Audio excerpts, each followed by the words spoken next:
بالصدق وصدق به أولئك هم المتقون الذي جاء بالصدق وہ ہستی جو اللہ کی طرف سے سچائی کو لے کر آنے والی ہے والذی جاء بالصدق وہ ہستی جو اللہ کی طرف سے وحدانیت کو لے کر آنے والی ہے والذی جاء بالصدق وہ ہستی جو اللہ کی طرف سے قرآن کو لے کر آنے والی ہے وصدق به اولئک هم المتقون اور وہ ہستی جس نے اس سچائی کی تصدیق کی ہے وہ اللہ کا قرآن کہتا ہے اولئک هم المتقون یہی لوگ تقوی اختیار کرنے والے ہیں سچائی والے لوگ یہی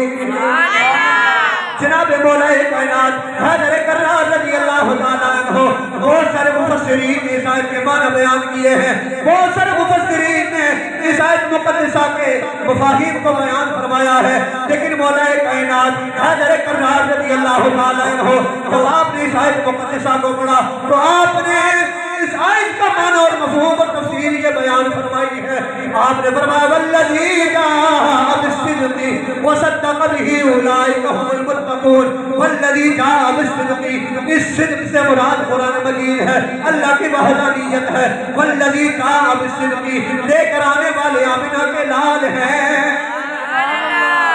لے کر آنے والے اس سچائی کو آمنہ کے لال ہیں وصدق به صدق سے مراد حضور تیار ابوبکر صدیق سبحان اللہ اس سچائی کی تصدیق کرنے والے سب سے پہلے جناب ابوبکر صدیق رضی اللہ تعالیٰ عنہ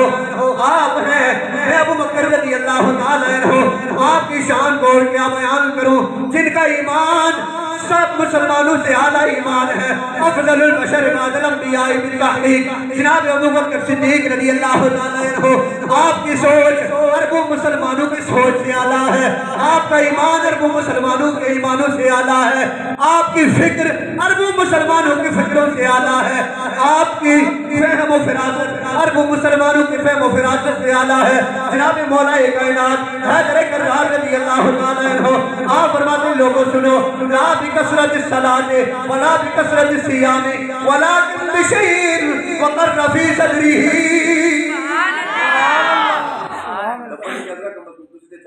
سبحان اللہ